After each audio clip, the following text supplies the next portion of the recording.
Obersalzberg, Hitler's private gated community above the Bavarian town of Berchtesgaden, had fallen without a fight to men of the U.S. 7th Infantry Regiment, part of the 3rd Infantry Division, on the 4th of May 1945.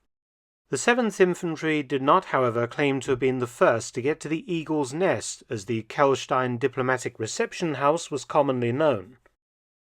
The men of the 7th Infantry explored Hitler's ruined house, the Berghof, and other of the heavily damaged Nazi buildings, before heading back down to Berchtesgaden. Elements of the French 2nd Armoured Division crawled up the 5 kilometers road to Obersalzberg later on the 4th of May. And on the morning of the 5th, a small French party, including some Spanish troops, managed to climb up to the Eagle's Nest. However, next to arrive on the 5th of May was an advance party of the U.S. 101st Airborne Division, the famous Screaming Eagles, made up of the 2nd Battalion, the 506th Parachute Infantry Regiment, the famous Band of Brothers. They established themselves in Berchtesgaden, relieving men of the 7th Infantry. The 101st Airborne would eventually get to the Eagle's Nest, driving up to the car park beneath the house, along the dangerous and tortuous route up the mountain. A fairly hair-raising experience in an open-top Willys Jeep.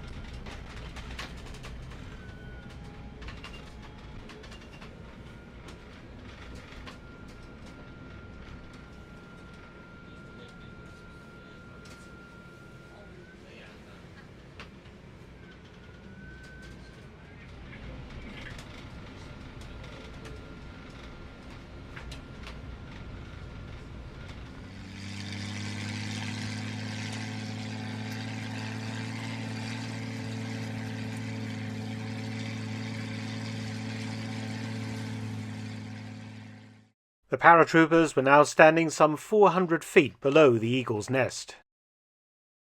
The only way to reach the house was to trek on foot, as the SS had disabled the lift before they left.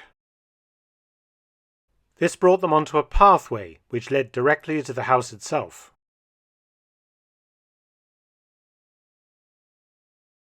The first stage in getting the lift operational again was accessing the main door, and the 400-foot-long marble-lined tunnel that led to Hitler's ornate Venetian glass and polished brass lift. The 101st put a working party of recently captured German soldiers to shoveling snow clear of the massive bronze doors.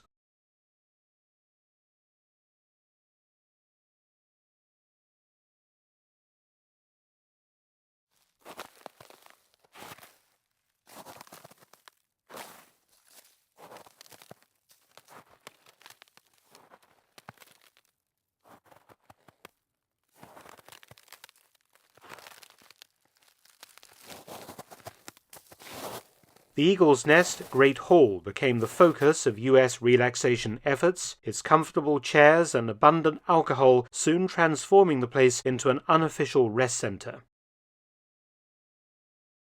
Logs blazed in Hitler's huge red marble fireplace as GIs celebrated having survived the war in Europe.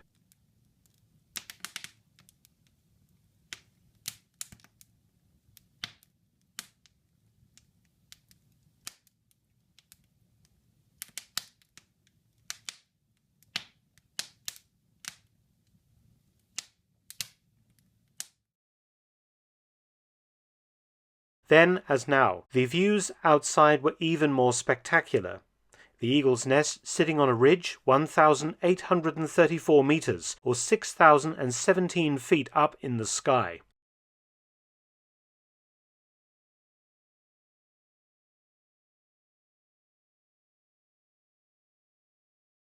These steps led down to further viewing positions below the house, and to a path that leads down to the parking area if you don't use the lift.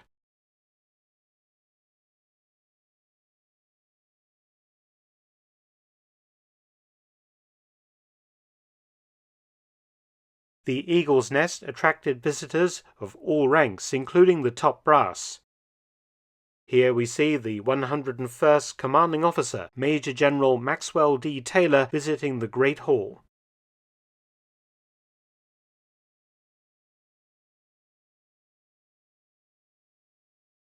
Most of the fixtures and fittings of the Eagle's Nest were taken as souvenirs by men of the 101st Airborne, and turn up quite often in auctions today in the United States. The building became a symbol of American victory over Hitler and the centerpiece of what became the Obersalzberg Rest and Recreation Center for U.S. forces in Germany for 50 years. The Eagle's Nest is forever associated with the Screaming Eagles, the U.S. 101st Airborne Division, and in particular the men of Easy Company, the 506th Parachute Infantry Regiment, the Band of Brothers. Thanks for watching. Please subscribe and share, and also visit my audiobook channel, War Stories with Mark Felton. You can also help to support both of my channels at PayPal and Patreon. Details in the description box below.